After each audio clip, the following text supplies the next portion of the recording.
Nous sommes réunis sous la présidence de M. le gouverneur de Dakar pour marquer un jalon technique important pour le BRT, le démarrage des essais statiques, des essais de gabarit.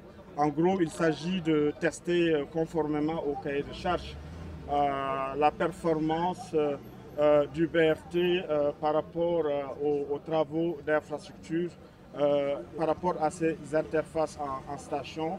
Et nous aurons un mois pour ces tests statiques qui seront suivis de tests dynamiques qui vont inclure donc les interactions avec l'ensemble des éléments système et l'ensemble de la circulation générale avant d'aller sur les tests de performance et la marche à blanc avec la montée en charge plus tard des voyageurs.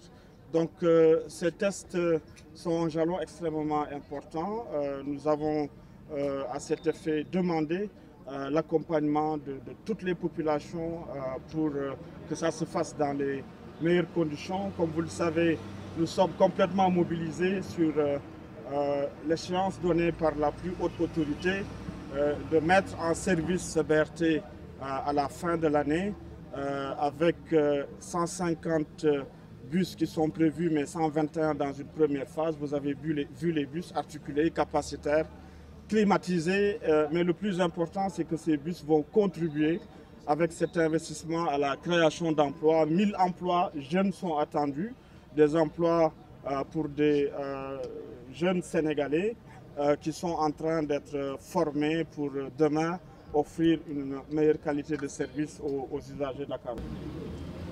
C'est une réalisation qui va fortement impacter la mobilité et positivement évidemment la mobilité dans Dakar.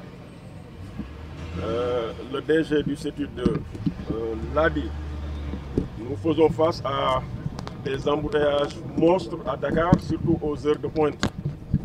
Et une réponse pertinente à ces embouteillages est le BRT, après avoir été effectivement le TER. C'est dire donc que le chef de l'État, à travers cette réalisation, va poser le dernier maillon de la chaîne. Alors la qualité de l'ouvrage me pousse une fois encore à appeler les populations à le préserver, cet ouvrage, à prendre soin de l'infrastructure et à faire en sorte que les tests se déroulent dans les délais afin que l'ouvrage puisse être livré dans les délais.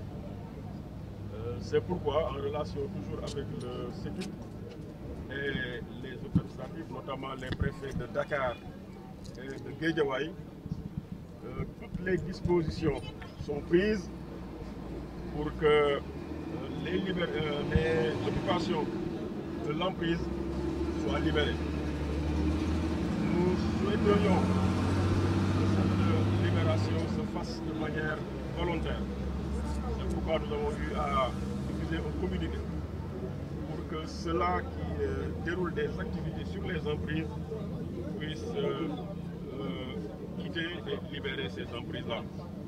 Maintenant, à défaut, effectivement, les dispositions et les bonnes ont déjà été prises et à partir de cette nuit, Inch'Allah, nos équipes, donc les équipes du préfet de Dakar, vont prendre d'assaut le couloir pour en libérer toutes les occupations indues. Et véritablement, nous appelons encore une fois les populations à faire en sorte que cela se passe en douceur.